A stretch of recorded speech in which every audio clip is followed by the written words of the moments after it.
Okay, today we're diving into a really fascinating theory from analyst Alexandra Ross. Why? Because the official story you're being told about silver, well, it might not just be incomplete, it could be the complete opposite of what's actually happening. So check this out. Right now, the silver market feels like it's living in two parallel universes. You look at New York, the paper market, and it looks like the price is in a total free fall. But then you flip over to Shanghai, where they trade actual physical metal, and the price is just soaring. So how can both of these things be true at the exact same time? Well, the official story is pretty simple, right? The headlines are all telling you the party's over, the bubble has burst, inflation is cooling, and it's time to sell. The whole narrative is that the big silver rally has just completely run out of gas. But, something about that just doesn't add up. And this gets us to the absolute heart of the mystery. If the price really crashed, you'd expect to see a flood of metal hitting the market, right? People trying to sell. Instead, physical silver is literally vanishing from vaults at a shocking rate. So what is really going on here? And according to Alexandra Ross, the answer is as simple as it is profound. We're not just watching a market correction, we're watching the market itself break in two. For the first time in modern history, she says, silver has two completely different prices, a paper price in the West and a physical price in the East. So how can a price collapse on a computer screen while the actual physical asset is getting more and more expensive? Well, Ross argues this is no accident. It's a deliberately engineered mechanism that she calls an administered flush. An administered flush has nothing to do with fundamentals. It's not about supply and demand. It's all about the market's plumbing. It's a forced sell-off in the paper markets that's triggered simply by changing the rules of the game, specifically by jacking up the costs to hold a position until it becomes impossible. And this lays out the process perfectly. As the price starts to rise, the exchanges suddenly dramatically spike the margin costs.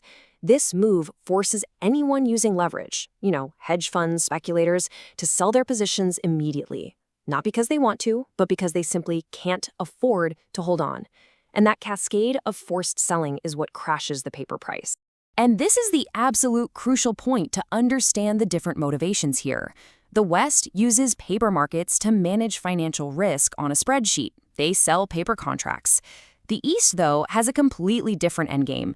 They see this artificial weakness in the paper price as a golden opportunity, a discount to buy the real thing, physical metal. So this split, this divergence in price and motive, creates this incredibly powerful consequence, a massive one-way river of physical silver. Ross calls it the Great Silver Vacuum, and it's literally pulling the world's supply from west to east. It's pure, simple economics. When something is cheap in one place and expensive in another, traders are going to jump in to buy it low and sell it high for a risk-free profit. That's arbitrage. This massive price gap between New York and Shanghai has created probably the biggest arbitrage opportunity on the planet right now, and it's vacuuming physical silver bars straight out of vaults in London and New York. And what we're left with is this totally split reality. In the West, investors are increasingly holding paper promises.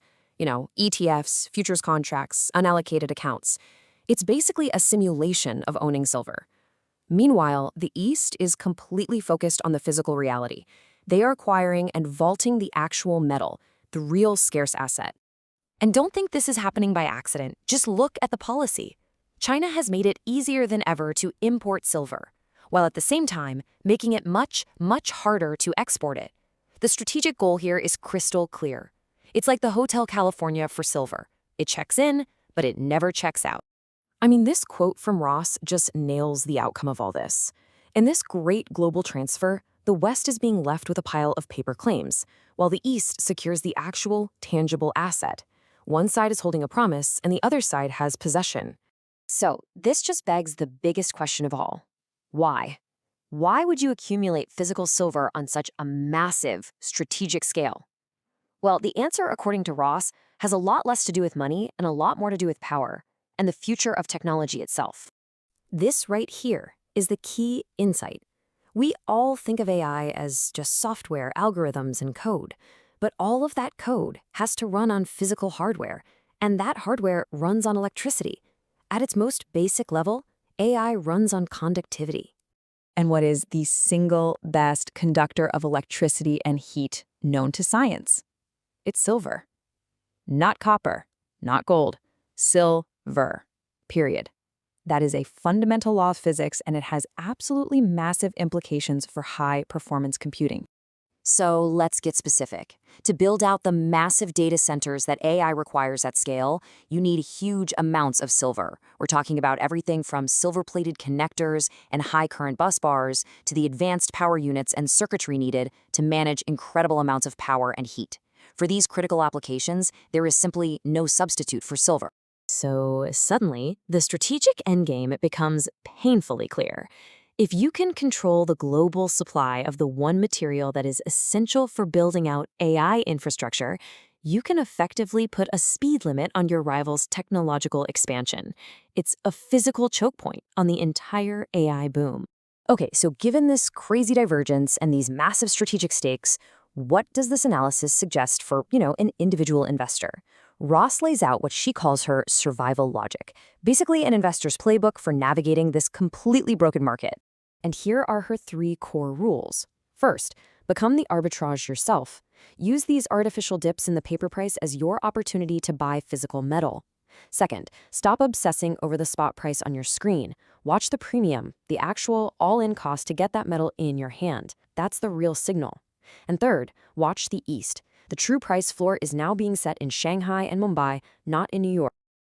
Ultimately, this entire situation boils down to one fundamental conflict. It's a battle between the paper market's leverage and the physical market's simple reality of possession. And as Ross concludes, if you look at the long arc of history, physical possession has always won in the end. And so that leaves us with the final, absolutely critical question. When this great divergence finally resolves, and it will, you just have to ask yourself, when the music stops, are you going to be holding the actual metal or just a paper receipt for metal in a vault that might already be empty?